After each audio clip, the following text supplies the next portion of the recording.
નમસ્કાર, સ્વાગત છે આપનું લોકમંચમાં અને વાત કરવી છે જે સંસદનું ચોમાસું સત્ર ચાલી રહ્યું છે એનું અને સંસદની જે કાર્યવાહી છે કેટલાક દિવસથી હોબાળા વચ્ચે ચાલી રહી છે.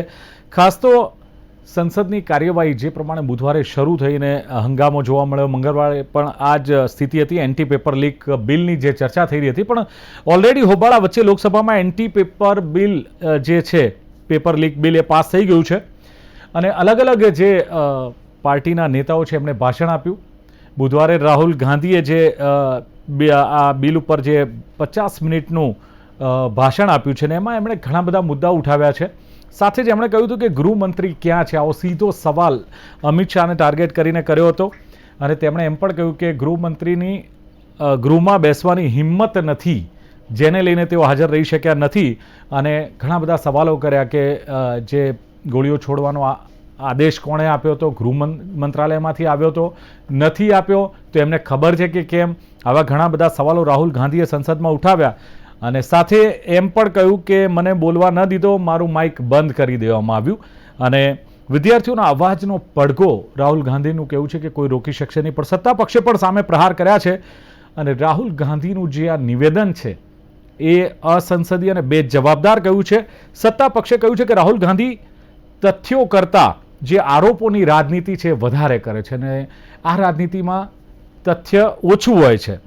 માઇક બંધ કરવાનો જે આરોપ છે સત્તા પક્ષ કે બિલકુલ પાયા વિહોણો આરોપ છે રાહુલજીનો અને ખોટા આરોપો કરવાથી સંસદની જે ગરિમા છે, આ ગરિમા ક્યાંક સત્તા પક્ષ કહે છે કે ઘટી રહી છે અને સાથે જ જે માઇક બંધ કરવાનો આરોપ છે હવે હકીકત છે કે રાજકીય આરોપ છે. એક સવાલ એ થાય છે વિપક્ષનો હોબાળો અને સરકારે આપેલો જવાબ, આમાં શું સાચું શું ખોટું અને સંસદમાં વિદ્યાર્થીઓના હિતની લડાઈ ચાલી રહી છે કે પછી રાજકીય ટકરાવ જોવા મળી રહ્યો છે? આ મુદ્દે ચર્ચા કરવી છે. સંસદ, સાંસદ અને સંયમ, આ મુદ્દે ચર્ચા કરવા માટે મારી સાથે જોડાયા છે જાણીતા રાજકીય વિશ્લેષક જયવંત પંડ્યા મારી સાથે છે. જયવંતભાઈ, સ્વાગત છે આપનું લોકમંચમાં.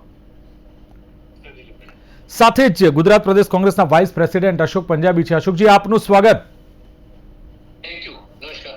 અને ભારતીય જનતા પાર્ટીના નેતા ડોક્ટર હેમંત ભટ્ટ છે. હેમંતભાઈ, આપનું પણ સ્વાગત છે.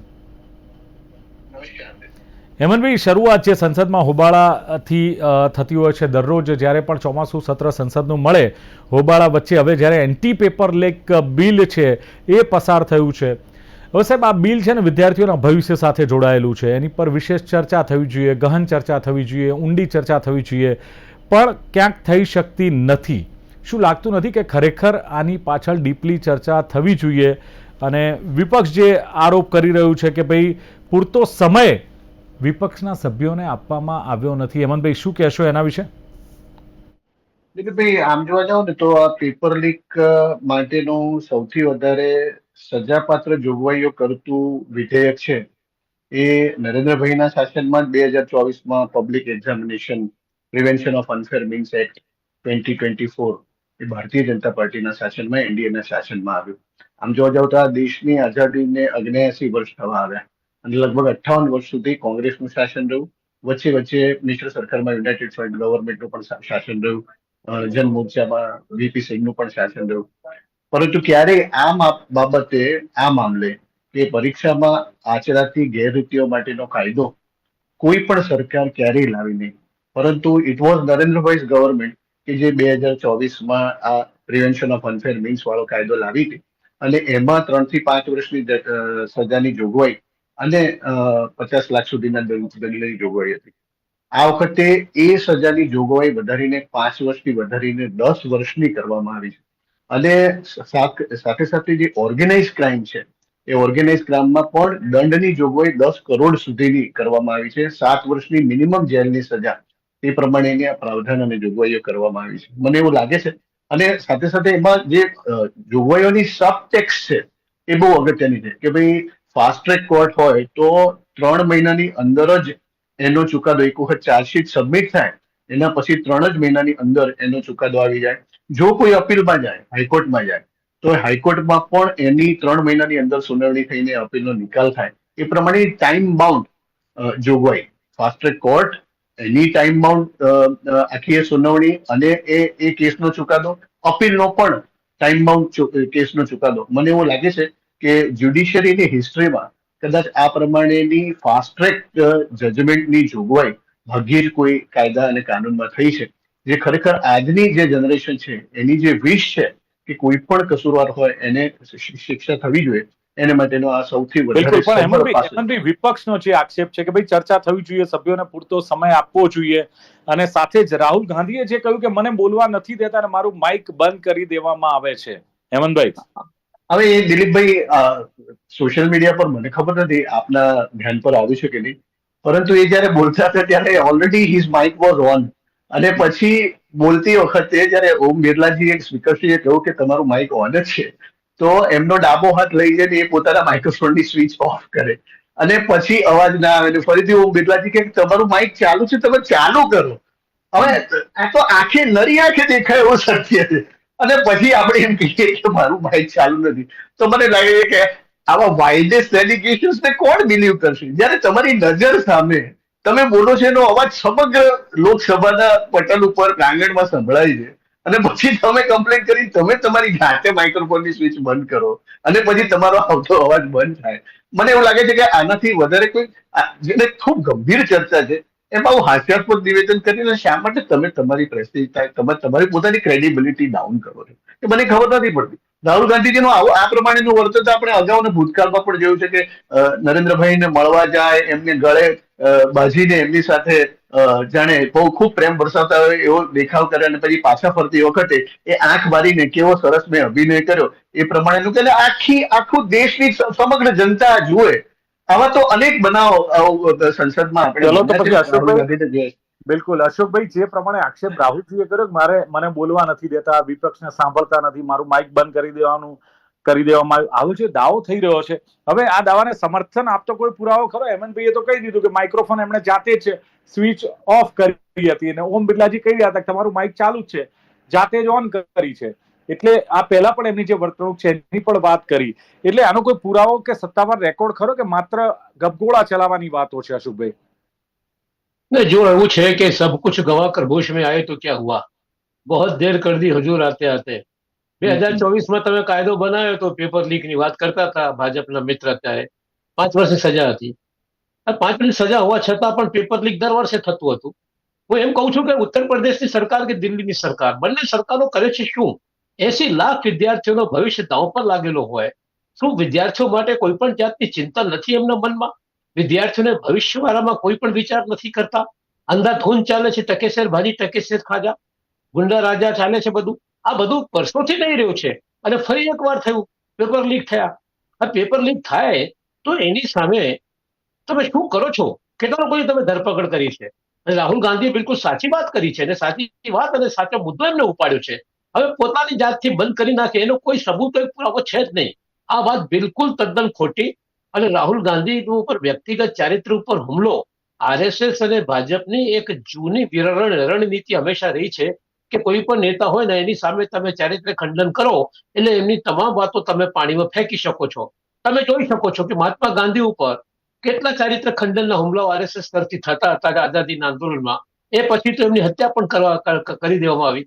જવાહરલાલ નહેરુના ચારિત્ર ખંડન કર્યો, ઇન્દિરા ગાંધીજીનું ચારિત્ર ખંડન કર્યું, વીપી સિંહનું, બધા નેતાઓનું ચારિત્ર ખંડન કરવું એક રણનીતિ છે. હવે રાહુલ ગાંધી એમના નિશાના ઉપર છે, પણ રાહુલ ગાંધી મર્દાનગી તરફ હિંમત સાથે જે છે એ સાચી વાત લોકો સમક્ષ મૂકી રહ્યા છે. મારો મેઇન મુદ્દો એ છે કે આ માઇક, અશોકભાઈ, માઇક બંધ હતું એવું કઈ રીતે સાબિત થશે? હવે આપણે તો જવાબ આપી દીધો, હેમંતભાઈએ તો જાતે જ માઇક્રોફોનની સ્વિચ ઓન કરીને ઓફ કરીને કહી દીધું એમણે. તમારી પાસે શું પુરાવા છે? કઈ રીતે આપણે હવે કહી શકીએ આ પક્ષ? તમે બોલી રહ્યા છો, તપાસ કરાવો. આજે તમે બોલી રહ્યા છો એટલે તમે કહો છો કે મારું બંધ થઈ ગયું, અને આનો પુરાવો શું હોય શકે? જાંચ વગર સાહેબ કઈ રીતે ખબર પડે? હાઈકોર્ટ અથવા સુપ્રીમ કોર્ટના જજ સાથે જાંચ કરાવવાની અંદર આવે, તપાસ કરવામાં આવે કે ભાઈ શું આની અંદર. અને પહેલી વાર આ નથી થયું, શિકાયત નથી. એના પહેલા પણ રાહુલ ગાંધી શિકાયત કરી ચુક્યા છે કે એમના માઇક બંધ કરી દેવામાં આવતા હતા. નહીં, અપીલ કરો. હાઈકોર્ટ, સુપ્રીમ કોર્ટ, કાયદા છે. હા, બિલકુલ. એમના જજ સાથે તપાસ ઓમ બિરલા સાહેબની જવાબદારી છે. લોકસભામાં જે કશું થાય છે આ સ્પીકરની મૂળ જવાબદારી છે.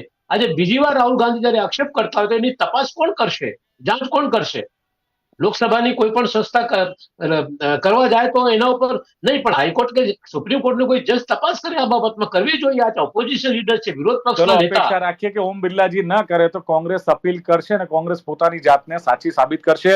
પંડ્યા સાહેબ, જે પ્રમાણે ચર્ચા ચાલી રહી છે કે આપણો જે મુદ્દો છે ખાસ તો કે સંસદ, સાંસદ અને સંયમ, ક્યાંક સંયમ નથી દેખાતો, ક્યાંક ગરિમા જાળવવાની વાત આવે છે ને સંસદની ગરિમા જળવાતી નથી, અને ભાષા પર સંયમ નથી આજના નેતાઓનો. પહેલાના નેતાઓ જે ભાષણ કરતા હતા અને જે કોઈ સત્તા પક્ષ હોય પણ વિપક્ષ પણ એ નેતાઓને સાંભળવા માટે આવતા હતા, સંસદીય ભાષા નથી દેખાતી, ભાષામાં શાલીનતા નથી દેખાતી.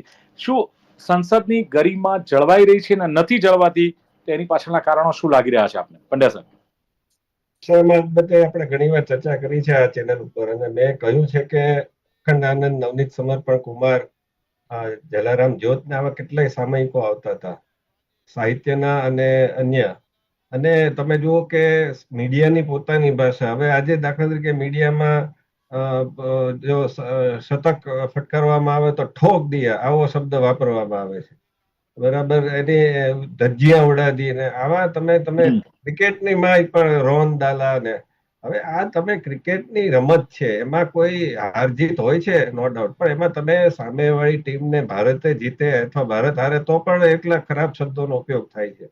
એવી રીતે રાજકારણની ભાષા હોય, ઉદ્યોગની ભાષા હોય, એવા સમાચાર હોય, તો દરેકમાં આ પ્રકારનું એક તમે એમ કહેવા માંગો કે વાચકોને આ જ ગમે છે. ફિલ્મોમાં તમે જુઓ તો વિશાલ ભારદ્વાજ થી લઈને કેટલાય બધા નિર્દેશકોએ આ પ્રકારની ફિલ્મો બનાવીને આજે નેટફ્લિક્સ ને એમેઝોન પ્રાઇમ ઉપર તો કોઈ એની પેલી જ નથી રહી. અને અમારા જેવા કેટલાય લોકો જે મનોરંજન બાબતે ચિંતિત હતા અને કેટલાય વખતથી સરકારનું એની ઢંઢોળતા હતા કે આની ઉપર કઈ તમે પગલા લાવો કન્ટેન્ટ ઉપર. આપણે ઉદય માહુરકર, ઇન્ડિયા ટુડેના પૂર્વ અહીંના ગુજરાતના હેડ હતા, એમણે પણ આ મુદ્દે બહુ ઝુંબેશ ચલાવી. હવે એ થાકીને બેસી ગયા છે, પણ સરકારે ઓટીટી ઉપર કઈ કર્યું નહીં. આજે તમે જુઓ કે બહુ દુઃખની વાત લાગે કે આ સોશિયલ મીડિયામાં પણ અલ્ગોરિધમ એવું છે કે એવા લોકોના વિડીયો છે એ તમારી સામે સમક્ષ વધારે આવે છે, જેની વિડીયો છે અત્યંત ગાળી સાથે, દરેક વાતમાં સેક્સ, દરેક વાતમાં ડબલ મિનિંગ, દરેક વાતમાં અશ્લીલતાથી નાચવું. તમે જો આ પ્રકારનું આવે છે ને એમાંથી જ નેતાઓ આવે છે. નેતા કઈ ઉપરથી ટપકતા નથી, નેતાઓ આમાંથી જ નીકળે છે. અને કમનસીબે નેતાઓ પણ ગાળાગાળી તમે જુઓ કે ઘણીવાર આપણા નેતાઓ બોલી જતા હોય છે. સંસદમાં નથી બોલતા એ જુદી વાત છે, પણ તમે બહારના પેલામાં જુઓ તો ઘણીવાર ઓફ કેમેરા બોલે, એટલે મીન્સ કે ઘણીવાર એમની સ્લીપ ઓફ ટંગ થઈ ગયા હોય, પછી કે અમારું કહેવાનો અર્થ આ નહોતો. એટલે ચરિત્રની બાબતમાં બહુ જ ઊણા ઉતરે છે નેતાઓ. અને સંસદમાં જે થઈ રહ્યું છે આજે, હું તમને કહું કે એવા કેટલાય પુરાવા છે કે જેમાં આ સીજેપી એનું વિદેશી કનેક્શન આવ્યું હોય, ફેસબુકે મોદીજીનો વિડીયો છે હટાવી દીધો હોય અને પાછો રિસ્ટોર કર્યો હોય, કે પછી જે ગ્રેટા થનબર્ગ છે, જે ખેડૂત આંદોલન, જે કથિત ખેડૂત આંદોલન હતું જેમાં ખાલિસ્તાની ભેળ્યા હતા, જેમાં અરબન નક્સલીઓ ભેળ્યા હતા, એ વખતે પણ ગ્રેટા થનબર્ગ, મિયા ખલીફા જે પોર્ન સ્ટાર છે, રિહાના જે એક સિંગર છે, હવે એ લોકોને કેમ રસ પડ્યો, એમને કેમ પાકિસ્તાન અધિકૃત કાશ્મીરમાં જે 30 જણાને મારી નાખ્યા અને એ પહેલા પણ મારી નાખ્યા, એમાં રસ નથી પડતો. અને અહીંયા એક પણ વિદ્યાર્થીનું મૃત્યુ નથી થયું. અહીંયા નો ડાઉટ પેલેટ ગન ચલાવવામાં આવી છે, પણ તમે ઇતિહાસ જુઓ, 1959 થી ઇતિહાસ આપી શકો એમ છો કે કોંગ્રેસ સરકારમાં, વામપંથી સરકારમાં કે સપા સરકારમાં કેટલા લોકો નવનિર્માણ આંદોલનની એકલાની જ વાત કરો, કટોકટીની એકલાની જ વાત કરો તો 1774 કટોકટીમાં મરી ગયા હતા, જેમાં સ્નેહલતા જેવી અભિનેત્રી પણ હતી કર્ણાટકની. તો આજે વાત છે કે તમારી ઉપર જયારે તમે એ વિડીયો જોયા છે જેમાં સીઆરપીએફ ને પોલીસના જવાનોને આ લોકો ગંદી ગાળો આપી રહ્યા છે, જેમાં ઉશ્કેરી રહ્યા છે, કાઠલો પકડી રહ્યા છે, એને એમ કહી રહ્યા છે કે સેના છે એ તો પેલી છે, નેતાઓ માટે જ કામ કરે છે. પણ સાહેબ, સામે સુરક્ષા કર્મીઓ પણ વિદ્યાર્થીઓને મારતા નજરે પડ્યા છે ને, જે હા, પણ કોઈ એ તો પછી હરકતો એને આપણને રોકવાનો વિડીયોમાં તો જોવા કામ મળી છે છે, ને, સંસદ બેરહેમીપૂર્વક માર્યા છે. સંસદ તરફ જાય ને રોકવાનું તો કામ છે ને. એ જયારે તમારી ઉપર પથ્થર મારે, ઈંટ મારે, તમે એ વિડીયો જુઓ સાહેબ, એ કેટલા આપણને લાગે કે આ લોકોએ ખરેખર બહુ સંયમ રાખ્યો છે. આ જગ્યાએ બીજું કોઈ હોય અથવા આદેશ, સરકારનો એવો આદેશ, આટલી બધી જો ગાળો પડી હોય સરકારને, તો લોકોના મનમાં અને વિરોધ જે ચારે બાજુ છે સુરક્ષા કર્મીઓ પર જોવા મળે, એનું પાછળનું કારણ કે જે બેરહેમ થી વિદ્યાર્થીઓને માર્યા છે, પેલેટ ગન ચલાવી છે. આમાં શરૂઆત અભિજીત દીપકેની હાજરીમાં ગન અને પથ્થરબાજી થઈ હતી. તીખી લાકડીઓ મારી છે. પથ્થર આવ્યા ક્યાંથી? પહેલા મને જવાબ આપો દિલીપભાઈ, પથ્થર આવ્યા ક્યાંથી? ઈ તો આવી ક્યાંથી?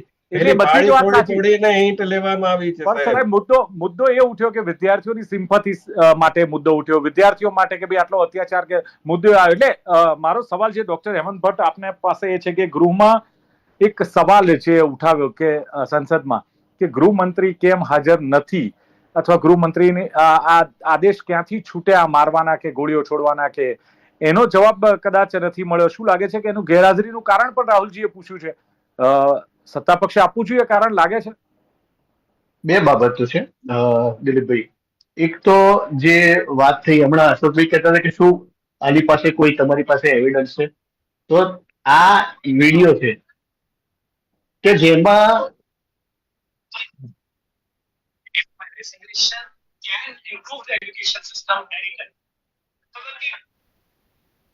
રાહુલ ગાંધી ના હતો, તમને દિલીપભાઈ ફોરવર્ડ કરીશ, તમે મારી પાસે ઓલરેડી છે, મેં જોયો છે.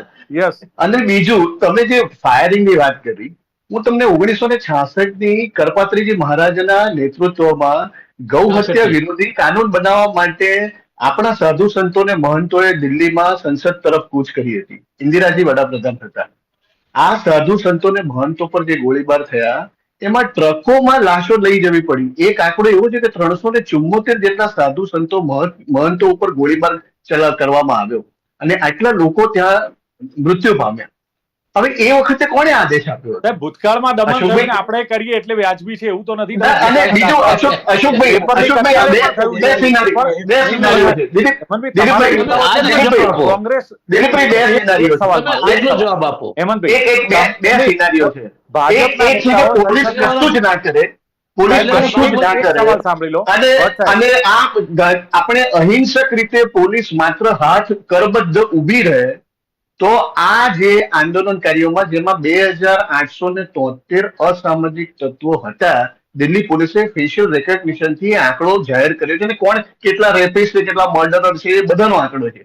આ 2873 અસામાજિક તત્વો આપણા સંસદ ભવનમાં ઘૂસી ગયા હોય અને નેપાળ અને બાંગ્લાદેશ જેવી આપણા સંસદ ભવન રાષ્ટ્રપતિ ભવનની હાલત થઈ હોત, તો આપણે એવું કહીએ કે પોલીસ શું કરતી હતી, આ પોલીસની જવાબદારી શું છે? દિલ્હી પોલીસે આટલો સંયમ રાખીને લાઠીચાર્જથી અને ટીયર ગેસના સેલથી આટલા મોટા અરાજકતાવાદી ક્રાઉડને કંટ્રોલ કરવાનો પ્રયત્ન કર્યો. એમાં કેટલાય પોલીસો ઘાયલ થયા છે, 98 જેટલા પોલીસો. એમાંથી એક પોલીસ અધિકારી, મહિલા પોલીસ અધિકારી, she was having 4 month pregnancy, એને એબોર્શન થઈ ગયું. કોણ આનો જવાબ આપશે? હેમંતભાઈ, ચોક્કસ વાત નથી, પણ નાના બાળકોને પોલીસનો લાઠીચાર્જ થયો છે, મહિલાઓને પણ થયો છે. બીજી વસ્તુ, એક મિનિટ, મારો સવાલ, ભારતીય જનતા પાર્ટીના નેતાઓ અત્યારે જેમ આપે કહ્યું કે ભૂતકાળમાં પણ આવું થયું હતું, ભારતીય જનતા પાર્ટીના નેતાઓ કહે છે કે કોંગ્રેસના શાસનમાં કેટલા પેપર લીક થયા. ધેટ મીન્સ એ કઈ વ્યાજબી નથી કે આ શાસનમાં થાય છે ને ભૂતકાળમાં થયા તો આ શાસનમાં થવા જ જોઈએ. ઘણી બધી અપેક્ષા સાથે તો ભાજપને લાવ્યા છે ને સત્તા પર ભારતીયો. There you are. પણ હંમેશા દિલીપભાઈ, કોઈ શાસન સારું છે કે ખરાબ છે એનું મૂલ્યાંકન તમે કેવી રીતે કરી શકો?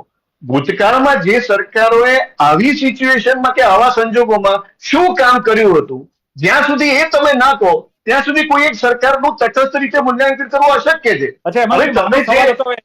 મારા સવાલ પર આવી જઈએ, ગૃહમંત્રીને હાજર રહેવું જોઈતું હતું અથવા હાજર નહોતા ને જે કોંગ્રેસ જવાબ માંગી રહી છે એનો કોઈ જવાબ આપવો જોઈએ? એનો બહુ જેન્યુન ભારતીય, હમણાં જ એ આખું રેગ્યુલેશન થયું છે. અમિતભાઈને 102 ડિગ્રી ફીવર છે આજે. Okay, he was ઇલ. એમની તબિયત ખરાબ છે. સત્તાવાર રીતે કોઈ વ્યક્તિની તબિયત ખરાબ હોય, when he is having running 102 degree fever, અને તમે એમ કહો કે અમિતભાઈ ગભરાય છે ના, આવું તો રાહુલ ગાંધીજી પ્રધાનમંત્રી માટે કેટલી વખત બોલી ચૂક્યા છે. નરેન્દ્રભાઈ ગભરાય છે, નરેન્દ્રભાઈની ચાલમાં ફેર પડી ગયો છે, એ બધી શ્રેણીબદ્ધ 2024 પછી તમે ચૂંટણીઓ આવ્યા છો. અશોકભાઈ, તમને જવાબ મળી ગયો ને? તમારા નેતાએ રાહુલજીએ પૂછ્યું કે ભાઈ ક્યાં છે ગૃહમંત્રી, એમની જવાબદારી છે, પણ હવે ગૃહમંત્રી અંશેની જે ટિપ્પણી છે એ મારા ખ્યાલથી રાજકીય હતી કે એની પાછળ કોઈ ચોક્કસ દિલીપભાઈ, આ સત્યને છુપાવવાની બહુ ખૂબસૂરત તરકીબ છે. હવે જયારે આ બધી ચર્ચા ચાલતી હતી લોકસભાની અંદર અને રાહુલ ગાંધી પ્રશ્નો પૂછતા હતા અને સ્વાભાવિક રીતે ગૃહપ્રધાને હાજર રહેવું જોઈતું હતું કારણ કે એમને જવાબ આપવાનું હતું, પણ એમની જે અનુપસ્થિતિ હતી, ગેરહાજરી હતી, એ બાબતની અંદર કેમ ખુલાસો ત્યારે ના કરવામાં આવ્યું લોકસભામાં કે એમની તબિયત ખરાબ છે ને 102 બુખાર છે, જે અત્યારે આપણા ભાજપના મિત્ર કહી રહ્યા છે. આખી લોકસભા ચાલી હતી, પણ લોકસભાની અંદર કોઈને ખબર નહોતી કે બીમાર છે, એમની તબિયત સારી નથી, કોઈ નહોતા જાણતા. ભાજપના કોઈ મિત્રને ખબર નહોતી, લોકસભાના સ્પીકરને ખબર નહોતી. તે આ વાત ત્યાં જાહેર કેમ કરવામાં આવી? એ સત્યને છુપાવવાનો એક કુત્સિત પ્રયાસ છે. હકીકતમાં રાહુલ ગાંધીના પ્રશ્નોનો જવાબ અમિતભાઈ પાસે નહોતો. પેલ્ટન ગનથી તમે હુમલો કરો અને તમે લાકડી ઉપર આગળ ખીલો ઠોકીને તમે વિદ્યાર્થીઓને મારો અને નાના નાના અશોકભાઈ, છોકરા ઉપર તમે હુમલો અશોકભાઈ, કરો, અત્યાર કોઈને સુધી પાસે રાહુલ દંડા ગાંધી- નાખવાની કોશિશ કરો. આ અશોકભાઈ, પોલીસનો અત્યાચાર, આ પોલીસનો જુલમ હતો, એની સામે અશોકભાઈ, તાત્કાલિક પગલાં અત્યાર લેવાની જરૂર છે. અશોકભાઈ, અત્યાર સુધી રાહુલ ગાંધીના જવાબો બધા અમિત શાહે જ આપેલા છે. અશોકભાઈ, રાહુલ ગાંધીના જે જવાબો રાહુલ ગાંધીએ જે અત્યાર સુધી સંસદમાં સવાલો કર્યા એના જવાબો અમિતજીએ જ આપેલા છે, ગૃહમંત્રીએ જ આપ્યા છે. એમાં એક બાબત કહું દિલીપભાઈ, એક વસ્તુ સમજી લેવાની છે કે જ્યારે પ્રશ્નો પૂછાય એ સમય ઉપર એ કેમ હાજર નહોતા. એક મોટો સવાલ તો આ છે બધાની નજરની અંદર કે એ દિવસે પ્રશ્ન પૂછવાના હતા, પહેલાથી સવાલો આપી દેવામાં આવતા હોય છે અને એની અનુપસ્થિતિ એમ કહેતી હતી કે જવાબ આપી શકાય સ્થિતિમાં નહોતા. ચલો એટલા માટે દિલીપભાઈ, આ કોંગ્રેસની સામંતશાહી માનસિકતા છે. એમને એવું છે કે અમારા રાહુલ ગાંધી, પ્રિયંકા ગાંધી અને નહેરુ ગાંધી ફેમિલી આ દેશના રાજાઓ છે તમારી માનસિકતા અને શું તમે છે? બધા ચાકરો છો. એ કે એ વખતે તમારે હાજર જ રહેવું પડે, તમારે એ વખતે જવાબ આપવો જ પડે. અશોકભાઈ, ધીરજ રાખજો. સંસદનું સત્ર હજી બીજા 20 દિવસ ચાલવાનું છે અને અમિતભાઈ તમારા સવાલનો 18% વ્યાજ સાથે જવાબ આપો. ભૂલી જાઓ. 18% વ્યાજ સાથે જવાબ આપો. હેમંતભાઈ, ઓકે. ગેરઉપયોગ કરો, દુરુપયોગ કરો, છોકરાઓ પર એટલે આ માનસિકતામાંથી બહાર આવો. હેમંતભાઈ, એ તમારા બધા ચાકરો હોય ને તમે કહો ત્યારે હાજર થઈ જવાનું. એવું ના હોય.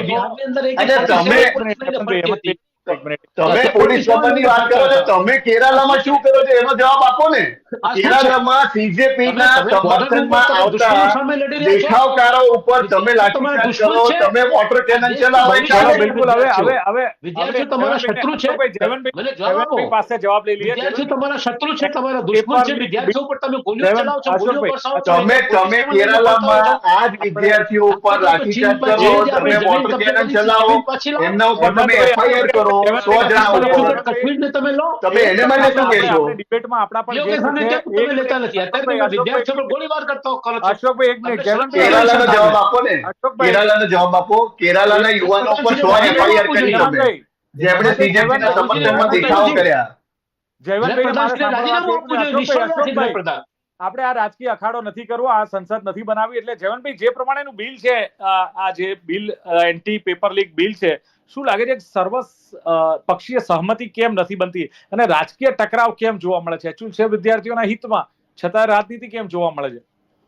એમાં વાત એ છે કે દરેકને પોતાની રાજનીતિ કરવી છે. ભાજપને પોતાનું મોઢું બચાવવું છે, કોંગ્રેસને એમ છે કે ભાઈ CJP કે આપ આનો જસ નો ખટી જાય, અને આપને એવું છે કે ભાઈ રાહુલ ગાંધીનો જસ ખટી જાય. ઉત્તર પ્રદેશની ચૂંટણી આવે છે એટલે અખિલેશ યાદવને પણ પોતાનું સુપર પાવર બતાવો કે અમે પણ વિરોધ પક્ષમાં છીએ. એટલે આ બધાની અખાડો બનાવી દેવામાં આવ્યો. બાકી તમે વાત કરો ને અને તમે સજેશન આપો વિપક્ષ તરીકે. મને યાદ આવે છે કે જયારે લોકપાલનું બિલ આંદોલનનું ચાલતું હતું, અન્ના આંદોલન, ત્યારે સુષ્મા સ્વરાજે વિપક્ષના નેતા તરીકે કીધું હતું કે અમે સંસદ તરીકે કહેવા માંગીએ છીએ કે અહીંથી અમે એકદમ કડક કાયદો બનાવીને અમે રજૂ કરશું, અને અન્નાજી તમે કોઈ ચિંતા ન કરો, અમે બહુ સારો કાયદો બનાવશું. વિપક્ષના નેતા તરીકે જો સુષ્મા સ્વરાજ એ વખતે કહી શકતા હોય અને કહી શકતા હોય અરુણ જેટલી કે અમે રાતના પણ બેસવા તૈયાર છે, તો આજે વિપક્ષ કેમ એમ નથી કહેતો કે અમે રાતના બેસવા તૈયાર છીએ? અને હંગામો કરીને તમે 2 દિવસ તો બગાડી નાખ્યા ને ગઈકાલે બપોરે 2 વાગે સત્ર આજે તમે પ્રેસ કોન્ફરન્સ કરો છો જેમાં તમે જૂઠાણા ચલાવો છો કે પેલેટ ગન કેમ ચલાવે, તો શું પેલેટ ગન ન ચલાવે તો શું ચલાવે? એ પૂરી સ્વાગત કરે છે. લોકો અસામાજિક અસામાજિક તત્વો હતા. સરકારી ભાષામાં સંસદમાં પણ વિપક્ષો જયવંતભાઈ કહે છે તટસ્થ મૂલ્યાંકન છે. તટસ્થ મૂલ્યાંકન છે. સંસદમાં વિપક્ષો હતા અને કઈ ગોળીબાર થઈ ગયો. ચર્ચાનું સમાપન કરીએ છીએ. અશોકભાઈ, જયવંતભાઈ, હેમંતભાઈ ત્રણેય ઉપસ્થિત રહ્યા ને જે જયવંતભાઈએ પોતાનું જે મંતવ્ય આપ્યું એક વિશ્લેષક તરીકે મંતવ્ય છે, પણ હેમંતભાઈએ કહ્યું કે 58 વર્ષ સુધી કોંગ્રેસનું શાસન હતું, આ કાયદો કોઈ લાવવામાં નહોતો આવ્યો અને કોઈ પણ સરકાર કાયદો લાવી નથી. 2024માં એનડીએ સરકાર આ 3 થી 5 વર્ષ સુધીની, ને હવે તો નવું બિલ છે એટલે જોગવાઈ એમાં વધી છે અને ખાસ દંડની ને સજાની જોગવાઈ વધી. એટલે જ્યુડિશિયરીની હિસ્ટ્રીમાં હેમંતભાઈએ કહ્યું કે આ એક ઐતિહાસિક પગલું છે. સ્વિચ બંધ કરવી, જાતે માઇક ચાલુ કરવું, બંધ કરવું, માઇક એ કદાચ વિડીયો પણ વાયરલ થયો એની પણ ઉલ્લેખ કર્યો. અને ગૃહમંત્રીની તબિયત ખરાબ હોવાથી તેઓ હાજર નહોતા. અશોકભાઈએ કહ્યું કે 2024માં કાયદો લાવ્યો છતાં દર વર્ષે પેપર લીક કેમ થતા હતા એ પણ સવાલ ઉઠાવ્યા. 80 લાખ વિદ્યાર્થીઓનું ભવિષ્ય જ્યારે અંધકારમય બને ત્યારે વિપક્ષ આક્રમક ન બને તો શું થાય એ પણ એમણે કહ્યું. અને બધું અંધકારમય ચાલે છે, લીક થયું પેપર, ક્યાંક ધરપકડ કેટલાની થઈ એના સવાલો પણ અશોકભાઈએ ઉઠાવ્યા છે. અને સાથે જ રાહુલ ગાંધી પર વ્યક્તિગત હુમલા અને ચારિત્ર્ય અંગેના હુમલા ભારતીય જનતા પાર્ટીના આરએસએસની રણનીતિ છે. ભૂતકાળના નેતાઓ કોંગ્રેસના હતા, એમને પણ આ જ રીતે ટાર્ગેટ કર્યા હતા. અને હાઈકોર્ટ કે સુપ્રીમ કોર્ટમાં અશોકભાઈએ કહ્યું છે કે આની અપીલ થવી જોઈએ અને તપાસ થવી જોઈએ. જયવંતભાઈએ કહ્યું એમ કે બધે જ ખરાબ શબ્દોનો ઉપયોગ થાય છે, ગરિમા જળવાતી નથી.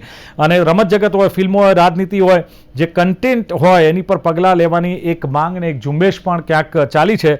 ઓટીટી પર એમણે કહ્યું કે સેક્સ હોય, ગાળો હોય કે પછી ડબલ મિનિંગ હોય, અશ્લીલ શબ્દો હોય તો નેતાઓ એમાંથી જ આવે છે. એટલે એમણે કહ્યું કે આ ગરિમા નથી જળવાતી. જયવંતભાઈએ કહ્યું ને સીજેપીનું વિદેશી કનેક્શનની પણ ખાસ એમણે વાત કરી. અને ગૃહમંત્રીએ જે વાત થઈ એમાં એનું કારણ પણ જે હેમંત ભટ્ટે આપ્યું છે. પણ કહેવાનો મતલબ કે સંસદમાં ક્યાંક સાંસદો સંયમ નથી જાળવતા, એની પાછળના પણ ઘણા બધા કારણો છે. હવે જોવાનું રહેશે કે આગળ ચોમાસું સત્ર હોબાળામાં જ ચાલે છે કે પછી અન્ય બાબતે આગળ વધે છે. ચર્ચાનું સમાપન કરીએ છીએ. જયવંત પંડ્યા, અશોક પંજાબી, ડોક્ટર હેમંત ભટ્ટ ત્રણે જોડા ખૂબ ખૂબ આભાર. Thank you very much. Thank you. નમસ્કાર. નમસ્કાર. તો દર્શક મિત્રો, સંસદનું ચોમાસું સત્ર ચાલી રહ્યું છે ત્યારે સંસદ, સાંસદ અને સંયમની આ હતી ચર્ચા. જોતા રહો લોકમંચ. નમસ્કાર.